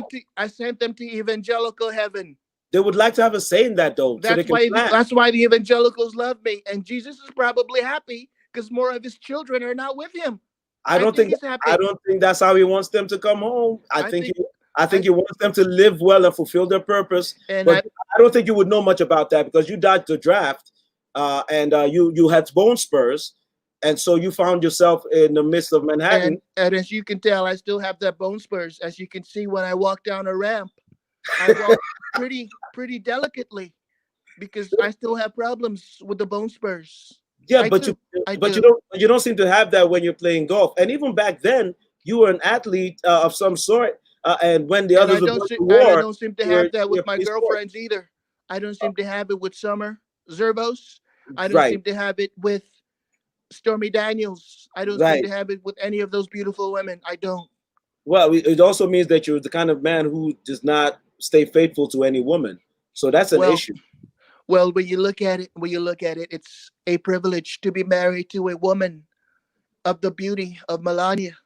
Right. But at the very same time, I think Melania would even appreciate me leaving her alone and letting her have her time and go have some fun. I think she'd be okay with that. Oh, I mean, we know she really can't stand you. But what I'm saying is, these are facts. These are facts. That's probably the only true thing you've said tonight. Yeah. So let me put you on again, Mr. President, on this issue. Going forward, what are your plans to help Americans cope? Because you're talking about a vaccine, and we can't bank on that yet. Because, as I said, AstraZeneca, one of the companies who were looking at making the vaccine, had to stop their study. Joshua, let me stop you. Let me just stop you right there. Let me just stop you. Yes. Let me just stop you. It's all going to go away. Oh, wow. When? It's all going to go away. It's going to go away. Eventually. After how many American lives, though? It will go away. Believe me. It will go away. After how many American lives lost? It's going to go away. Believe me. It's going to go away. It's going to go away. And when it goes away, it'll be like magic. It'll be like magic. It'll be like a miracle. It'll be like a miracle when it all goes away. So how do you know that? Because everything goes away eventually. Everything goes away eventually. Even you? Well, I'm going to have a third term. I'm going to have a third term and a fourth term. I'm not going anywhere. So now, what are you going to do? You haven't even told us what you're going to do for your second term if you do win. We're doing a lot of great things. We had the highest job increase. We've gained a lot of jobs. Actually, we've lost a lot. We have a booming economy. Believe me, we have a booming economy, and we're sending people to the moon. We're sending people to outer space, and we're sending them to heaven. Mr. President, we can't even leave the country. But we're sending them to heaven, which is better than any other country. But we'd like to be able to travel under your leadership. Coronavirus. You can travel. You can travel to heaven. That's about it. No, we don't want to go there yet. So that's the point. We need to be free to go where we want to go, not where you want us to go. For now, we have spoken with the ambassadors of heaven, and they're the only ones who are letting the American citizens in. At the moment, nowhere else. Believe me. So Americans don't have freedom. The freedom. We are the best. Why would you want to go anywhere else? We're the best country in the world. Where would you want to go to any other shithole countries? You've been traveling. You went to India when COVID started, which is also partly shithole. But you were there, so we have the right. I was there for business, not for fun. I have hotels there. I have hotels in India. Oh, I see. That makes a lot of sense. So you took Air Force One to go handle your business. That's how I roll. Wow. Is that also why the Attorney General is using the DOJ to defend you in your lawsuit with Summers or with concerning the rape allegations and how you? I will tell you this. We're running a perfect administration, and when I'm done, Eric Jr. or possibly Donald Jr. is going to run for presidency. Wow. And we are going to make this country great. And we're going to keep on doing what we're doing. We're going to keep the same team. We're going to keep the same team. It'll be Eric for president, Ivanka for vice president. That's how we're Wow. gonna do it. The people So love the Trump family, and people down south also love us. They wouldn't mind. They wouldn't mind at all. I don't think that's true. I think And it's true. I know it's true. you know what, Mr. President, we'll find out a little bit more in November. If you don't rig everything, we're gonna see Listen, what I have a call. Vladimir Putin is calling. I have to attend to my I buddy. know you have to I have pick up to that attend call. to Vladimir, and You can't make Vlad mad. it's been kind of okay being on your show. Thank you, Been Mr. kind of President. okay. I appreciate It it. wasn't as awful as I thought it was gonna be, because when I That's high praise. first joined, I thought this was fake news, which it is, but possibly it was somehow more tolerable than Wow. the other fake news outlets that are out there. So keep doing what you're doing. Um, I love what you do. I just don't like the way you do it. So maybe you could switch up a little bit. Switch up a little bit and tell more truths. Tell more Okay. Okay. Got it, Mr. truth. President. Truths being Donald Trump is the best. That- Donald Trump was handpicked by God. Donald Trump is a born again Christian. Things like yeah, that. Tell people things I'm like not that. sure I can say that, but thank you so much for coming back, Mr. You're President. welcome. You're welcome. We'll see you soon. Take care. Take care. There you have it, ladies and gentlemen, Mr. President, President Lysol, President Bunker Boy, giving us more reasons why we should be afraid. He's planning for Eric to run for president and Ivanka to be vice president. America, this is your decision. If you want to become a monarchy or not, then you have to decide right now. So you can say Texas for Trump. Yeah, listen, he better hold on tight. For the first time, Texas is in jeopardy. Donald Trump better hold on tight. It's looking very wobbly for him in Texas. Ijebu for Trump said, that's for sure. Them Niger people love this guy. So, ladies and gentlemen, I just want to throw it out to you, like what we are witnessing now is a big issue, because you have people dying, and we have a president who started this whole thing by pretending it's not a big deal, and now you find out that he knew the whole time. That should be enough. Now, I wanted to address something. A lot of people have been coming up and saying, you know, this won't matter, and I understand where that sentiment comes from. They say it won't matter. Nobody cares that, you know, this and that. I feel that there's a segment of this country that is the segment that we're all fighting for on either side of this conversation. So in other words, there are those people who have already made up their minds on either side, but there's always a group of people, and they matter. Those are the people that I'm watching. Independents, people who voted for Obama and then voted for Trump, but they're now in the middle, because in 2018 they voted for Democrats to take over Congress. So that's where the fight is. I want to put that in your spirit. It's not so much convincing Trump voters or doing this or that. I know people are saying, oh, his supporters don't care, his supporters will mind. There are some who voted for him who are not feeling like that right now. I think there's enough of them that it might make a difference if the other side, if you know, those who are voting for Biden, if that side holds steady and you just add a few more of these people in the right spots. Like Arizona's looking interesting, Wisconsin is looking interesting with the polling. Joe Biden's a few points, and I want to dissuade people from this idea that the polls were wrong in 2016. That's not an accurate reading of what happened in 2016. I'm going to do a session on it again before the election. Don't misread 2016. 2016 was not a year where the polls were wrong. 2016, I maintain, was a year where the storylines came in and disrupted the pace of the polling. So in other words, it was about trajectory and momentum. You know, there was a momentum going towards Hillary Clinton. And so all the polls were showing that. But towards October, you started having the Comey announcement saying that, you know, Hillary Clinton's emails are back in the news. They found more laptops, which turned out to be a lie. It was a setup. Now, I don't want you to just think I'm saying that. This is verified.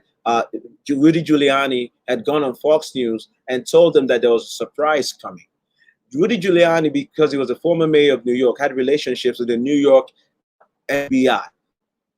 FBI, at that point, they had gathered all the documentation, all the laptops, and everything for Hillary's email investigation. Now, what happened is they got to a point where they had some additional laptops they had seized Umar Abedin. Yeah, I hope I'm not messing her name. I'm messing up her name. Hillary's assistant, who was married to Anthony Weiner. So they had her laptops, right? So what happens was those laptops were retrieved at the same time they retrieved all the servers and all the computers for Hillary that they reviewed. But the laptops they took from Umar, they left they didn't review them then. Now this part is a theory, it's not verified, so that's why I want to make that distinction. Up until what I've just told you is exactly what happened, but this part is a theory. The theory is that the Trump supporting members of the NYPD, in conjunction with some FBI, in conjunction with Rudy Giuliani, not conjunction with Rudy Giuliani, not that Giuliani was part of the plan, but he was made aware of it. They had secured those laptops and preserved them for such a time when after Comey said the investigation was over and Hillary was innocent, more or less not guilty, whatever he said, they now released that information saying there are some laptops still to be reviewed in the Hillary case. So in other words, that case cannot be considered closed. That's why Comey had to write a letter to Congress. All of that is verified. Comey wrote a letter to Congress telling them that because he promised Congress when he first closed the case. Now go with me on this. Comey said, if while I am still investigating, if I still see, give me a second here. So if he said, while I'm investigating, if I still see additional information for Hillary, I'm going to reopen the case and I'll let you guys know. The additional information he did not expect was the laptops from New York. So when the laptops from New York came, he didn't have a choice but to reopen the investigation. And because he had promised them that he would let them know, he had to tell Congress that, oh, by the way, I'm going to reopen Hillary's case. I'm going to reopen Hillary's case because now we have more laptops and I have to go and check those laptops. Now, ladies and gentlemen, if you remember the announcement in October, that was the announcement in October when Comey said, uh-oh, I have to reopen the case against Hillary. Ladies and gentlemen, the polls show that from that announcement, because don't forget, at that point, Hillary was barely hanging on to some of her voters in the swing states because the hit job on her was very successful. She had been attacked, she had been damaged, she had been fairly or unfairly, her reputation had been so destroyed to the point where the polls showed that in trustworthiness, she was about the same with Trump. They were both not trusted. They were about 40-something% trustworthiness, both of them. So she had been muddied up, but she was barely holding on and the momentum was still good for her. But when Comey made that announcement, all the studies show 538, they do a good work with polling. The study showed that the polls started to drop and her momentum stopped. That loss of momentum, and if you notice during that time, some of us paid attention to this, Donald Trump had gone quiet. Donald Trump had gone quiet because he had been advised that his statements were causing him to lose ground. So when that information came out about Hillary, he listened to his advisors, a very rare thing for him to do. He listened to them and he decided, okay, Donald Trump, if you can avoid saying anything stupid for the next couple of months, you have a chance against Hillary, because Hillary's numbers started going down.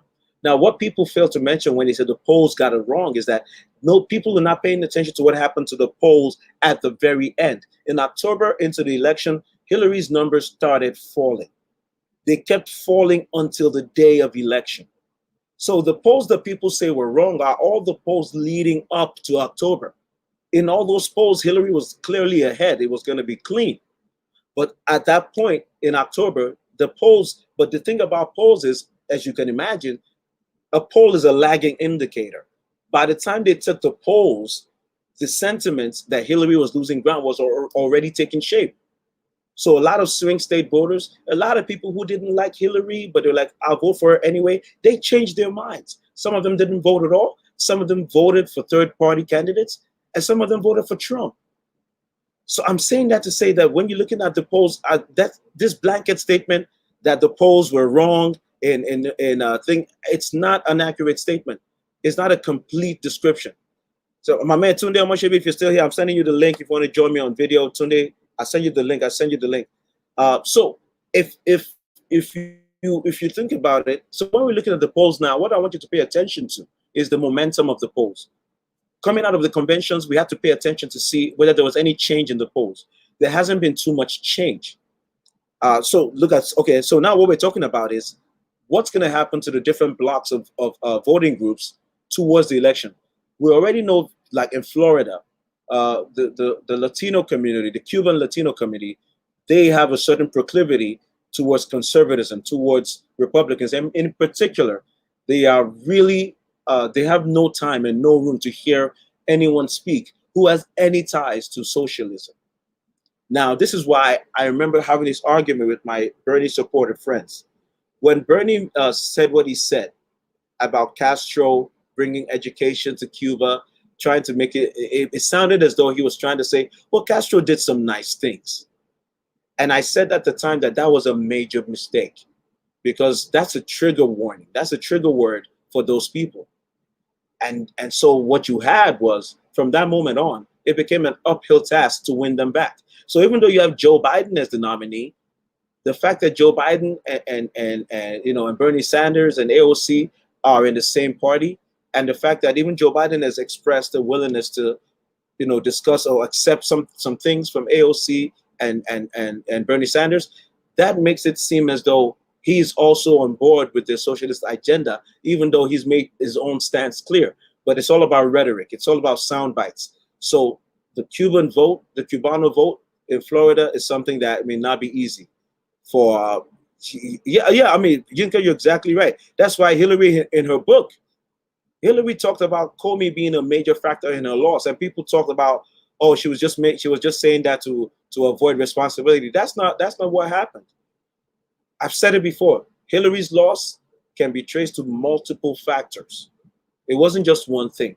The Russian interference was effective. It didn't have to do the whole job. It didn't have to destroy her. It was effective to cut her lead. It was effective to douse enthusiasm for her. They were online everywhere. And I said Hillary had a weak online game. The Clinton campaign was weak online. They did not react. They were not able to forcefully come back. They didn't have that set up. Secondly, Hillary's campaign took some places for granted. We know about Wisconsin famously. The Democratic delegates in Wisconsin, they were calling on the Hillary team to come to Wisconsin. They were telling her there's a problem here. She didn't go to Wisconsin. Now, don't get me wrong. Her just going to Wisconsin may or may not have made a difference. But we'll never know because she didn't go. So that's an error on her part. Furthermore, Hillary has some limitations as a political candidate, to the extent that her speaking, her oratory skills, it's not her gifting. Okay, let's just put it that way. Hillary is not such a gifted speaker. There's something about Michelle Obama speaking, and you just want to listen. Elizabeth Warren. You just have to be gifted in that way. The thing with Hillary is a thinker, and it was unfortunate that even when she spoke, people weren't able to cut and hear what she was saying because they didn't like her style. They even made fun of her laugh. So that's not her fault. That's just people not really focusing on what's important, in my opinion. So many factors led to Hillary's loss. And part of that, a major part of that, is the timing of Comey's resurgence of her email investigation. It's the timing. He had already investigated her emails, and that already cost her a lot of credibility. Even in his announcement that she was innocent, Comey still made jabs at her that made it look like, oh, she may not be guilty, but she's a horrible person. So Comey already damaged Hillary from the first announcement, where he was exonerating her, but at the same time destroying her character. Then in October, he comes up to say, oh, by the way, there are more emails.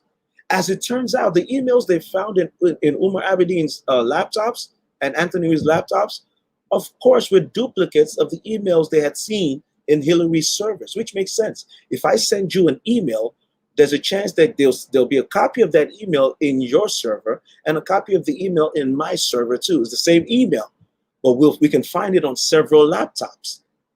So that's what they did to her. And that's why Comey's intervention was major. And again, that's why I tell people, don't overestimate Donald Trump's victory. He won. He won the Electoral College. That's it. But don't start talking about margins. Don't start talking about overwhelming. Don't start talking about landslides. Don't start talking. He barely won. In each of the states he won to win the Electoral College, he won by a couple of points. That's why those states are flipping now, because he only held on to many of them by a few points. So don't overestimate what happened in 2016. And I think that's the problem that's made Trump and his supporters, everybody feel like, oh, you know, it's automatic that he's going to win re-election because he pulled the magic in 2016. There was math involved. There's a science behind this. So this thing where people make it look like, oh, that's what you guys said in 2016. There's a reason why Hillary lost 2016. There are reasons. It's not as if it wasn't because Donald Trump was a magical candidate. That's not what happened. There were factors that were in place that put him over. And his team knows it. His team knows it. And that's why since he won, he's made sure his base is important to him, because that's all he has. Everyone else is movable. And so I want us to think about that when we're thinking about all these revelations coming out. There's a good chance that independents are gonna like look at this and say, this is too much.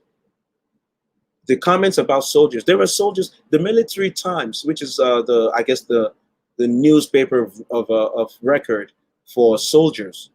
The Military Times for the first time is recording polls in favor of Joe Biden against Trump.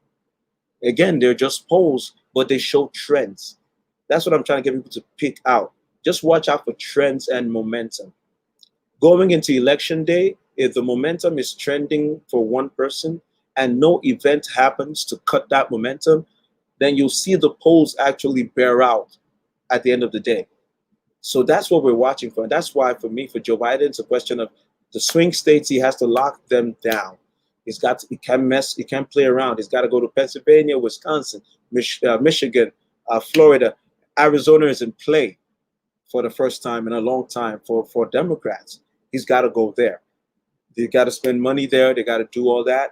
And they got to temper the noise about the riots and the violence. They got to find a way to let America know that, you know, with the Biden administration, they're going to appeal to every side involved and they're going to get them together. That's why, before I finish, I couldn't get to some other things today because of my special guest. But I wanted to point out a few things. That's why I was personally happy that Joe Biden, I heard later that he met with a police officer, and I don't know who else he met with. Well, he met with some community leaders aside from Jacob Blake's family. You understand what I'm saying? He didn't just go to Jacob Blake's family when he went to Kenosha. He also went to saw the police officers. He saw some other people. I want to verify who he saw in actuality, but he saw some people. And I think that's a good look for him. I think that's gonna help him, because Donald Trump went solely to be a signal, to give a signal to law enforcement that he's with them. But in doing that, he also gave a signal to the African American community, to everyone that was protesting, everyone that's worried about police brutality. Donald Trump gave a signal to those guys too, that he didn't care about them. He always sending a signal as a politician. He signaled the law enforcement guys, I'm with you, which is also a signal to the militia guys. In my last show, I talked about the militia and law enforcement are getting so close publicly that everything that was private about their relationship is now public, and that's the scary thing. And I talked about how defunding the police, I don't support it, because you defund the police, you dismantle the police, you disband the police, the militia will come in. I have no doubts about that. They've already shown us with Kyle Rittenhouse that they're itching to come in.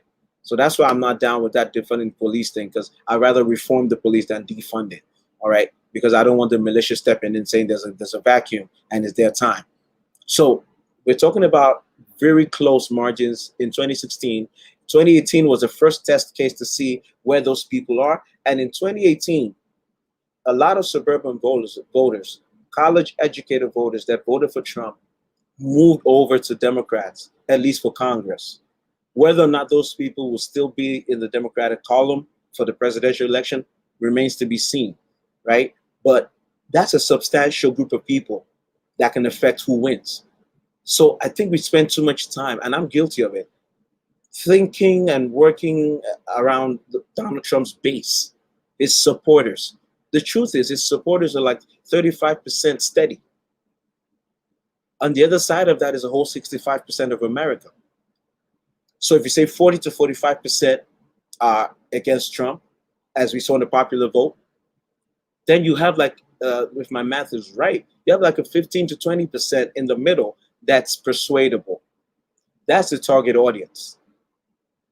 And those are the ones I want to know what their reaction is to these tapes coming out.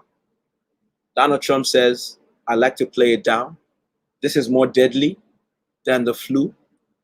I don't want people to panic. The question is it better for people to die? You don't want people to panic, but they're dying. That's a failure. And we have to get to the point where we're able to have that clear conversation. It's a failure. And I said in my post earlier, don't fall for the straw man. They make it look like, oh, if you didn't hide it like that, people would panic. Those are not the only two choices. How do we know? Other countries, other leaders. They told their people what's going on. They prepared their people, and they saved lives. Japan had very low death rates. And the Prime Minister of Japan told the people what was going on. Germany, they told the people what's going on. They made everybody come together, wear the mask, stay inside. They worked together as a nation because they knew what it was. Their leaders told them what the problem was, and the people rallied round, and they got better results. They're still dealing with spikes here and there, but for the most part, they're nowhere near as bad as what's happening here. So clearly, our president had the wrong strategy. If that was a strategy indeed, the strategy of hiding it and pretending it's not as bad, it backfired. Unfortunately, by backfiring, President Trump himself is not the one suffering it. It's the people who died, who've lost their jobs, the economy in the toilet. So Americans need to understand that we cannot have a leader like this anymore. He has no sense of honor. He said on TV, who would say such a thing? Only an animal would say such a thing. When he said John McCain was no hero for being captured, that means he was an animal when he said that. Because that's the same thing he said about John McCain. So I don't understand what he thinks. Maybe he thinks we don't remember. And I know some of the people who defend him say, oh, that was just a political jab. It doesn't matter. The statement itself is something he should never say. But he said it, so we know he could say the other thing too. And if you believe what's written in his niece's book, he did not allow Donald Jr. to go to the military for the same reason. The book says Don Jr. was thinking about going to the military, but Donald Sr. and Ivana Trump told him they would disown him if he went to the military. That's how they feel about the military. And so when the report comes out that he said that soldiers are suckers and losers, for many of us who have been following the story, we're not surprised. That sounds like him. That sounds like him. And as I finish, I'll finish with this. That's why I say defending Donald Trump is such a hard thing to do. If you're a Donald Trump defender, I salute you because it's not an easy job. While you are defending him and saying he would never say such a thing about soldiers, he goes on TV, and while he's saying, I would never say such a thing about soldiers, he can't help himself. He veers into, the soldiers love me. I'm not saying the military loves me. I'm saying the soldiers do, but they're leaders who are also soldiers, many of whom are also wounded veterans, many of whom who also fought in multiple wars. He said the class of generals and leaders that they are the ones he's talking about, that they're the ones who don't like him. And they're war profiteers and they like war. How do you have the nerve to say that?